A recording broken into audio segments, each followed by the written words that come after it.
there has been a shift in usage regarding mobile devices in the personal computing space. Mobile computing has become standard. It is common to see tablets and other mobile devices hooked to public Wi-Fi hotspots as today's users maintain productivity on the go. Many users now consider their mobile phone to be their primary work device. A survey by McAfee revealed a surprising 4 out of 10 mobile users employ their personal phone as their primary work device. Given this shift, it becomes necessary to underscore a change in our thinking on device management. Some alarming statistics illustrate where we are vulnerable today. 74% of users do not consider their mobile device to be a risk.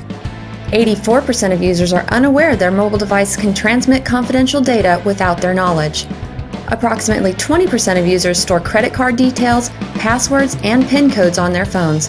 And a shocking 51% of mobile users employ no basic keypad or password lock despite the information stored on their devices. This is particularly worrisome since roughly 4,400 smartphones were left in airports last year, most of which were never reported lost or stolen. The steady advance of readily available hacker tools and those willing to exploit them has changed the threat landscape.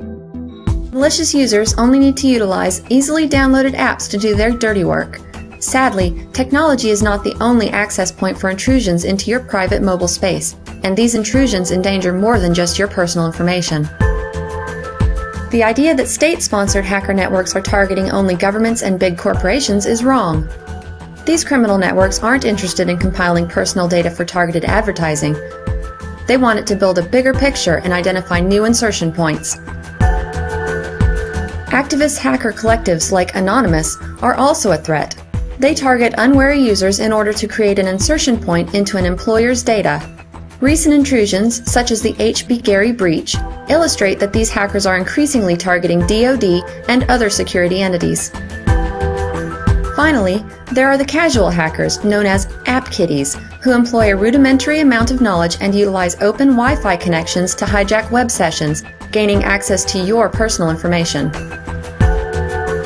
There are a number of methods that exist for gaining access to your mobile device and personal information. The most common of which are infected or poorly written mobile applications available on mobile app stores.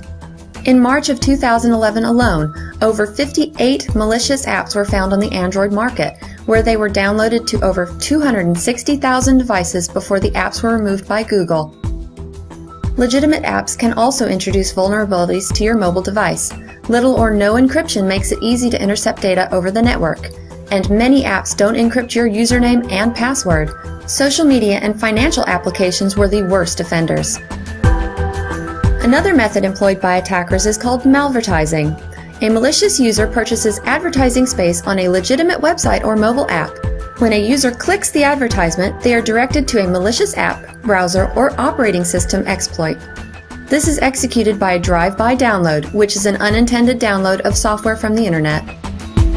Connecting to a public Wi-Fi is also a high-risk activity due to the open transmission nature of unsecured Wi-Fi. Mobile devices are an easy target due to the amount of information they store. Some phones are equipped with near-field communications for mobile payments, home security systems, and cars, so your phone is also your wallet, house, and car keys. You take all of these elements into account and you get subversive multi-vector threats. This is where people, processes, and technology are all assessed equally. SMV is now the most common attack method. Attackers are targeting the ignorance of users more than technological vulnerabilities. Many tools exist to exploit the vulnerabilities present in today's mobile devices. The use of these tools for anything other than their intended purpose is illegal and punishable by law. The Android Network Toolkit app allows an attacker to press a button and search an open Wi-Fi network for potential targets, or take control of a PC by taking advantage of vulnerabilities in older software. The FaceSniff Session Jacker hijacks an active Facebook session taking place over a Wi-Fi connection and steals the session keys, granting access to the user's session. This tool works as long as the hacker can gain access to the Wi-Fi connection, whether it is a public or private hotspot. Another tool is Mobile Spy, which runs as a hidden background process and records virtually all activity on your phone, storing it in a database for online access. This tool records SMS, calls, contact, and GPS logs, as well as access to emails, calendar, tasks, and memos. iLocalis is very similar to Mobile Spy. It too runs as a hidden background process and records activity on your phone. But, unlike Mobile Spy, iLocalis has the ability to record audio by turning your phone into an audio bug, whether you are making a call or not. Mobile devices are vulnerable to malicious attacks, but methods exist for mitigating your risks and securing your mobile device against intrusion. First, be sure to familiarize yourself with the built-in security features present on your device and take advantage of them. Passcode lock your device. Most casual thieves are deterred by this first hurdle. Limit the amount of personal information you store on your device. If it isn't available, it can't be stolen. Turn off GPS location and Bluetooth services if you aren't using them. Use an Exchange account for email, contacts, and calendars. This gives you the ability to easily change your password should your device be compromised. Update your phone's operating system regularly. Carefully consider which apps to install before installing them. If you no longer need the app, be sure to uninstall it. And monitor app permissions closely. Be wary of apps containing foreign characters in the title or description. Be cautious of connecting to public Wi-Fi hotspots, and be careful of the information you transmit over the connection. Your mobile device is particularly vulnerable to session hackers. Make use of device tracking services such as MobileMe from Apple to easily track and remote lock or wipe your device should it be lost or stolen. The 4G network is also expanding the availability of cloud computing. More and more users have the ability to upload information for storage in the cloud. This will help secure data, but it presents a new set of challenges and should be used with care. Finally, remember to keep your personal hotspot secure.